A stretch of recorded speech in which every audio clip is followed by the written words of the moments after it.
All right, so today we're working on um, measures of economic growth is kind of what we're going to talk about this week. And then how to tell if your economy is doing well or not. And these are a lot of the words that you'll hear people throw around. So we're going to talk about GDP, unemployment, things like that this week. All right, so I think y'all know these things by now. I will point out that one thing that I've noticed from this past week is some people took their quiz, the multiple choice part of it, but I had separated the multiple choice part and the essay part. So you need to look at your grade book and messages and things like that and see if you have actually turned in the essay question from last week, because the essay question from last week was on Canvas, and it was about whether or not you feel globalization is mostly positive or negative and why. So a little bit of kind of a thought and giving your support for that sort of thing. This week I want to have the assessment is going to be 50-50 in terms of 50% is going to be the multiple choice on progress learning, and then 50% is going to be the essays on Canvas. All right, so that's going to be I've done that this week. Um, so that's kind of the week we're looking at here. I only have one ad minimum tutorial here this week. It's called growth. And then we have three ed puzzles that I posted on Thursday. I don't really care which order you do those in. I just posted them that way.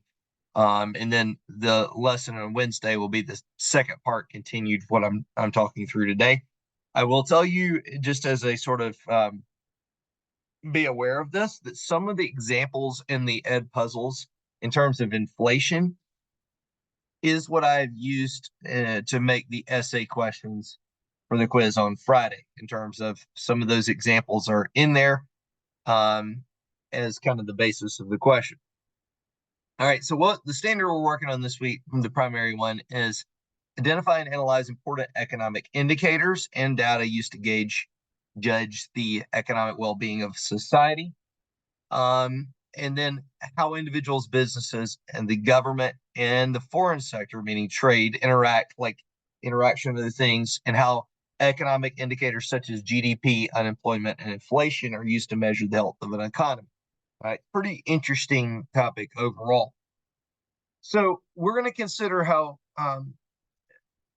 basically countries can invest first, how they can invest in economic growth, and looking through the lens of each of the four factors of production. Okay, and this is a way simple overview of this, but I wanted to highlight a few things for you that I think are necessary just to make sure you see how these work. All right. So you can invest in economic growth as a country by investing in your natural resources. So, like, for example, your government can open up land to getting more resources like mining or drilling for oil. And those are things the US government has done in the past. And as we moved west and started, getting into some ore deposits of different minerals and rocks and things of that nature. Um, right now, for example, we still have some oil reserves off of some of our coasts that our government still has control of that haven't been opened up for drilling. And doing so would allow for more jobs in production. But on the other hand, there's an environmental concern. So that's where there's like a pushback on that. And then two, when a government wants to invest in economic growth using their land or natural resources, they can give tax breaks or what you're called subsidies for companies that are producing certain resources, right? So if you say and are going to invest in wind power, so if you ever drive through the Great Plains area, you drive through a place like Kansas, and there's wind turbines all over the place. Well, the people who have those have absolutely gotten some government tax breaks on that to build those things. So that mean that it didn't cost them anything, but that's a part of that, right? That's how the government invests. All right, second one, the labor part or the human resources factor of production.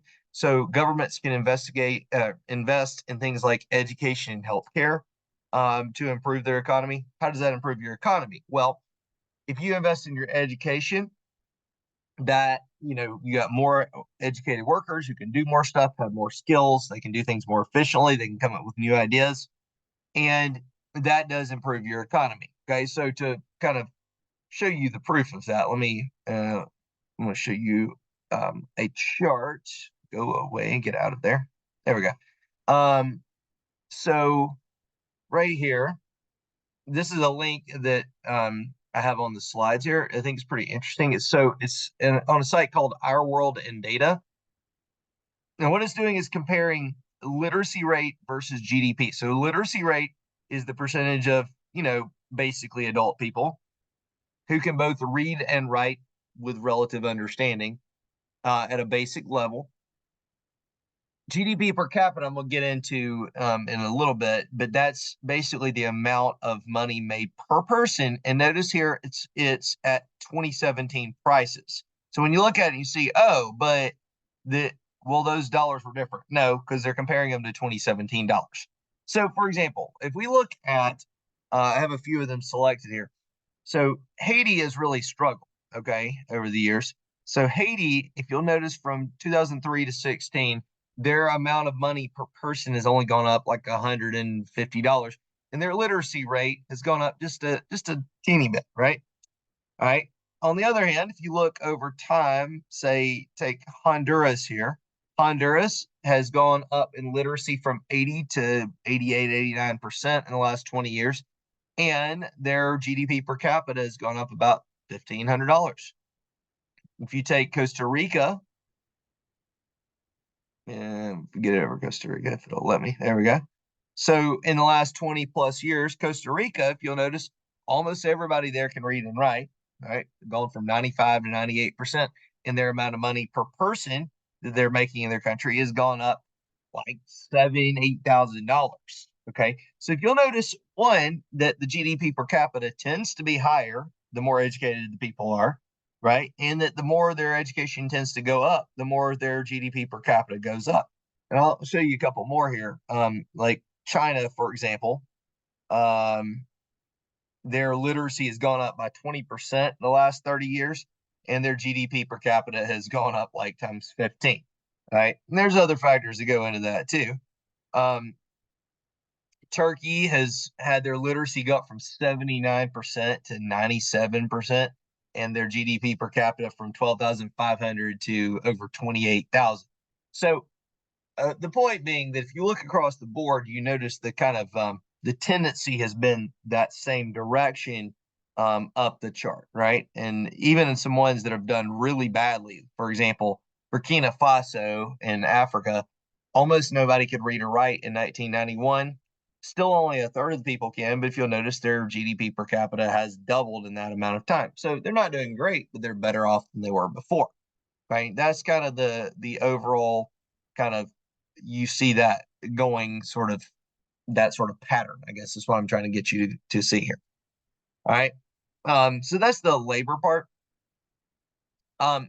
The healthcare part, or rather the education part, the healthcare part is this: that if you have better healthcare, nutrition, etc., healthier people are at work more. They don't get sick as often. They're not out of work. They feel better. They tend to do better work, right? And then another thing that we have a debate on in our country is paid maternity leave. So to encourage people to have kids and be able to work too, as opposed to feeling like you either got to choose work or being a mom kind of thing. Um, that's a major issue in some countries. Take Japan. In Japan, people aren't having many kids at all. And part of the reason why is that their work schedule is so demanding that people don't feel like they can be a mom and work a job. And the cost of living is so high, they feel like they have to work a job. And so how that's going to eventually hurt the Japanese economy is they got all these people who are getting old now and not that many young workers to be taxed to pay for the care for the old people. And so you got to think through, are you investing enough as a country in your healthcare and making it where people can work and have their healthcare needs met too, um, is a major issue, and one that is debated in our country in terms of whether to require paid maternity leave or not is actually a political issue now. right? Investment of countries in their capital resources or their capital goods. So if as your technology improves, it allows you to specialize your economy, meaning that you know fewer people can do the same amount of work, and that these people focus on this and these people focus on this, and it also frees up people to come up with ideas for new products and improving existing ones when it takes less people to make things. So that's where a lot of the technological innovations came once industrialization happened, is because you had less people having to produce, you know, everything to survive. And then you had more people freed up to use their minds to come up with new ideas. Okay. So new tools and machines to do work are going to lead to lower production costs, improved efficiency, improved productivity. So think about those production possibility charts that we were working on a couple of weeks ago. All right, that kind of thing. All right, now another area that you can invest in capital or capital resources is your infrastructure. And this is a part that a lot of times governments are the ones doing this. Okay, so roads, bridges, power lines, canals, ports, airports, railroads. You improve these things, it allows you to get resources to factories, et cetera, to produce and then get them to markets for domestic, meaning in your country, or international trade faster and cheaper. Example: I live up near the Greenville area, and there's a Michelin facility where they make tires. There's a BMW facility where they make automobiles. Well, why do they have that right up here? Well, it's where I-85 and 26 meet, so it's easy to get down the interstates. Two, it's right on railroad lines, so you can move the stuff up and down the railroads. And three, we're near an international airport, so while it's not a huge airport, it's the biggest one in the state probably, and so they can fly this stuff to other places around the country when they make it, right? So all of those factors, infrastructure, are the reason that the businesses are building up around Interstate 85 in the upstate, right? Another point with this is South Carolina finally realized that our really crappy roads were holding us back on developing economically.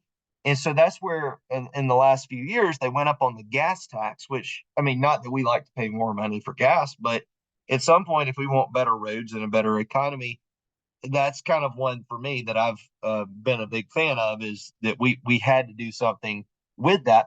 And so I don't know if any of y'all watching this live, towards, down I-26, but that's the reason we're able to be working so much on I-26 all at the same time, is because we got additional funding both from the federal government and from the state gas tax. And then, like, I live in Anderson County, and our roads were awful, and they're getting better over the last few years because we got more tax funding from the gas tax coming in, so they can repave our roads more regularly, so they don't end up in as bad a shape, kind of thing. All right, that's the kind of thing where countries are investing in their infrastructure. It improves their economy. So, actually, I think I went ahead and said that example there, but go back to, this is why the United States came up with the interstate highway system to begin with. So our roads were this huge mess, and like you're traveling, across the country, and you would have to go through every little town, and it would take forever. So in the 1950s, we created this interstate highway map. So this was the original design map um, that was created in the 50s. And it took 20 years or so to finish this once it was started. The last part that was finished was this part that goes through the Rocky Mountains west of Denver, called the Eisenhower Tunnel. So, my parents were growing up in Northeast Georgia when I-85 was being built. Okay. So in the 50s and 60s. And so now our interstate grid looks like this in the orange right here. Okay.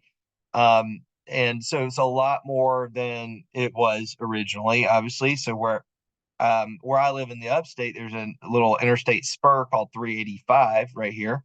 It comes off of 26. You'll notice that was not on the original one. So the Greenville spur from Columbia to Greenville was not on the original grid. All these little things around Atlanta were not on the original grid. Okay. If you live in the Charleston area, that 526 thing they've been building around there, that's not on the original grid. And so there's all of these things that if you compare the original map to the current one, like for example, you see Orlando, Florida here. Florida's built one that goes down through here. that was not on the original. All right. And there's lots and lots of these things being added on over time. And this one's not quite up to date either because, for example, from Birmingham, Alabama here to Memphis, Tennessee, they've actually finished that one now. Whereas there was no interstate there before. Now there is one that actually connects all the way right here, which is a big difference there. And there's still some more that need to be done.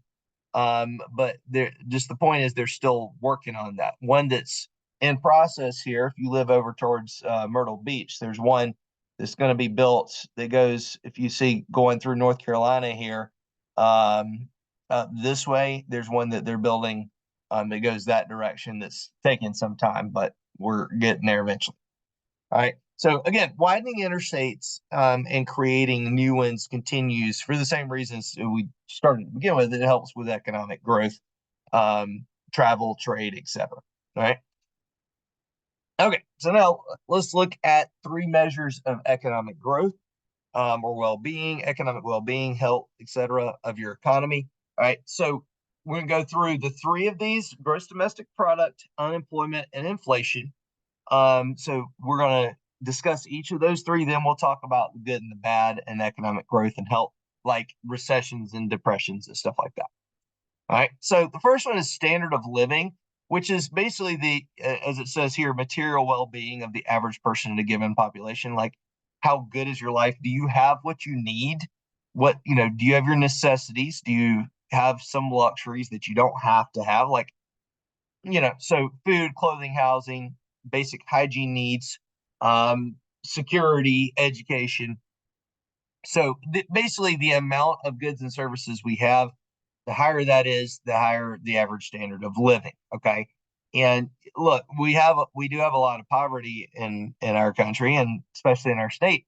But I've been to some places like Honduras and Eastern Europe, and poverty here has a higher standard of living overall compared to a lot of those places where they may not even have power, right? And running water and things like that.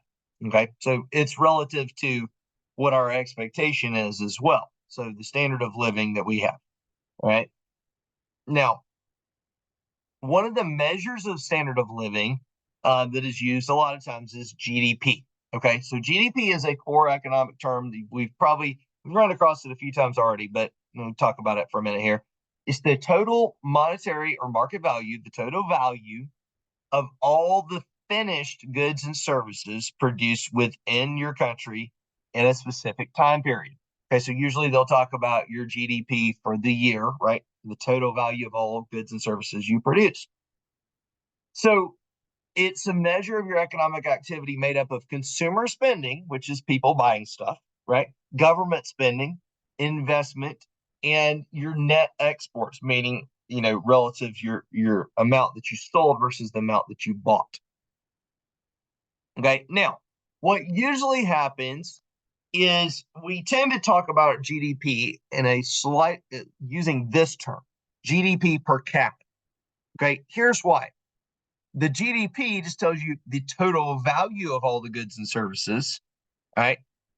However, GDP per capita is going to tell you how much that is if you divide it out, like the mean amount per person. Okay, so let me give you kind of a quick annotation of this. So you got a country that produces 80 million, okay, and their population is, see if I got the right number of zeros here. I do. Of 4,000. Again, I'm making this up for purposes of demonstration. Okay. So the GDP per capita means per one, right? Unit rate, math, middle school math. There you go. All right. And I'm going to divide this by 1,000 here. Okay. So now 8 divided by 4 is 2. Right. And then we got 1, 2, 3, 4 zeros. All right. So the GDP per capita of this country would be $20,000 per person. Okay. Now, does that mean that every person made that? No. Some people can be richer or poor. And there's other numbers that help us to kind of judge that. But that's how you calculate the GDP per capita. Now, will go ahead and tell you that on the quiz on Friday, I have one like this where I give you a country's GDP and their population, and you can use a calculator if you need to figure out how much their GDP per capita is. Very simple. You just take the amount they have produced as the country, divide it by the population. Okay. That's what I'm expecting you to do on that. Very, very simple.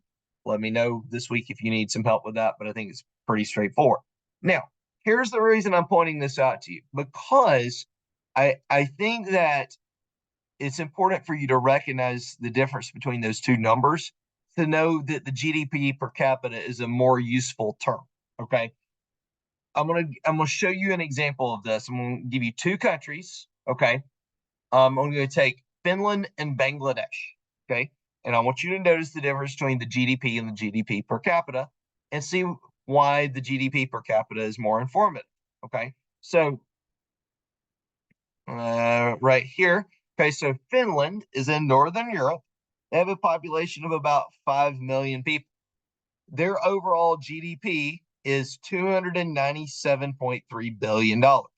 Okay, now I'm going to give you Bangladesh. Bangladesh has a GDP of $416 billion. So is Bangladesh more wealthy than Finland? Absolutely not. Here's why. The population of Bangladesh is 169 million. Therefore, if you divide 416 billion by 169 million, that means the GDP per capita, meaning per person, they make about $2,457.92 per person on average. Okay. Now, in Finland, which has a much, let me get rid of this, has a much lower population of 5 million. That means their GDP per capita is $53,654. So their GDP per capita is like 25 times higher. So the standard of living and the wealth in Finland, way higher than Bangladesh. Okay. And so that's the reason I'm pointing out to you that the GDP per capita tells us a lot more about the wealth of a country than does just the plain GDP. And again, I'm going to give you one on the quiz like that too, where you look at the numbers and tell me which one, why the GDP per capita tells us more by comparing how much that they're making per person. Okay. Now, I will point out to you the limitations on either one of these. Okay. The GDP per capita has its limitations too in terms of being useful in telling the wealth of a country, because it overlooks inequality because it tells you on average. So let's say that you got a few billionaires that have tons and tons and tons of money and everybody else is poor. Well, that number wouldn't catch that. Okay. So there's another term for that, another measurement of that called the Gini coefficient. And that's like the comparison of the wealth of the richer people compared to the wealth of the poorer people. All right. But that's not necessarily, I'm not getting into that one today. I'm just kind of giving you the basics. All right. But just know that there are ways of telling kind of the relative inequality of the rich versus the poor as well. There's different measurements of that. Okay, let's talk employment and unemployment, and then that'll be the last one for today. And we'll come back to the third one on Wednesday.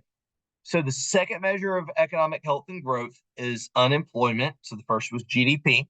So unemployment is when you're actively searching for employment but are unable to find work. So the unemployment rate, the percentage of people who are unemployed, is considered to be a key measure of the health of your economy.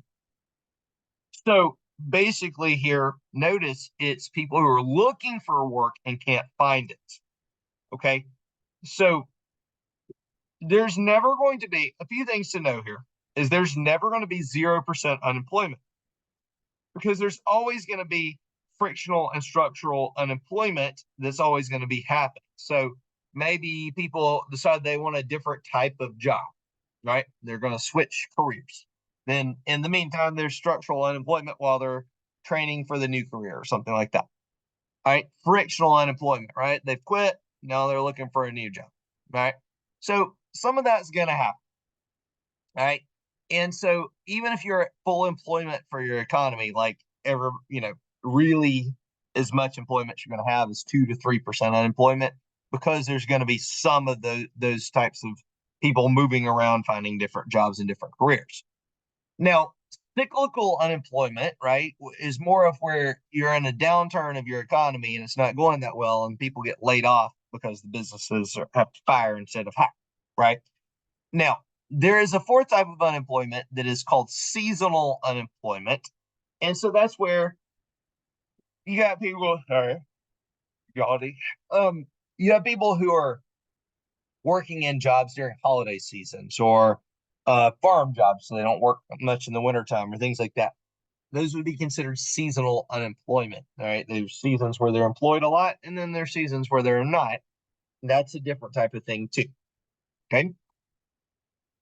Now, here's how you calculate your unemployment. This is Australia, but I like this graphic, so oh well, we'll get over it, right? So you got the working age population, so the adults age population type thing, okay? So you got people who are not in the labor force, meaning they're not looking for a job, okay? They could be physically or mentally unable to work. They could be retired. They're not included in unemployment numbers. Okay. They could be not looking for jobs, right? They could be people who are in full-time college. They could be, you got people in jail. They're not looking for jobs right now. You got people who are staying home with children, not looking for jobs. So when you're looking at the unemployment rate, it does not include any of these people, because we're trying to figure out the percentage of people who are looking for jobs and can't find them. Okay. So you take over here, this is the people we're looking at when we're looking at unemployment. So you got the labor force, all the people who are wanting to work. Okay. So you got the people who are employed full-time, right? Full-time workers. Then you got some people who are employed part-time. Maybe they want more work. They could be underemployed, but they're not unemployed. So they may not have the job they want or as many hours as they want, but they have some job. They still count as employed. The unemployed people are the people who don't have a job and are looking for a job. Okay. So that's when you see the percentage like 3.5% or something like that. That's the unemployed percentage, is just this part of the labor force. Okay. So resetting unemployment. So unemployment percentage is calculated out of the people who are out of a job, don't have a job, that want a job, and are looking, divided by the number of people in the labor force. So notice, we're not dividing it by the number of the entire population. Okay. So we're not counting children. We're not counting old people. We're not counting stay-at-home parents, that kind of stuff, right? It's people who are looking for a job and don't have it. Okay. It is the percentage of the people who are looking for a job who don't have a job. All right. That's the unemployment percentage. Okay. All right. So the conclusion from today is this: we need to make sure that we understand how investing in factors of production helps an economy grow. And I try to focus in on education and healthcare on the human capital part, and infrastructure. I emphasized on the capital goods part and technology. And then you understand the difference between GDP and GDP per capita, how they're calculated, and why the GDP per capita is more useful than just the GDP. And then know what unemployment means, what it doesn't mean, and how we would calculate it.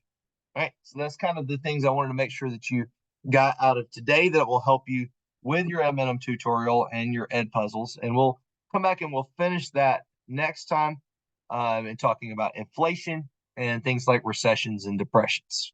Okay. So that's what we're working on this week. If you don't have any questions, just remember that this week we have one ed minimum tutorial and mastery quiz, 3 ed puzzles, which are going to be used for quiz questions, live lesson Wednesday, inflation, booms and recessions and depressions. Okay. And then remember that the Friday quiz is 50-50. 50% is multiple choice and progress learning, 50% essays on Canvas. And don't forget to make sure that you've done the essay question from last quiz also. All right. And that is it. I will see you guys later.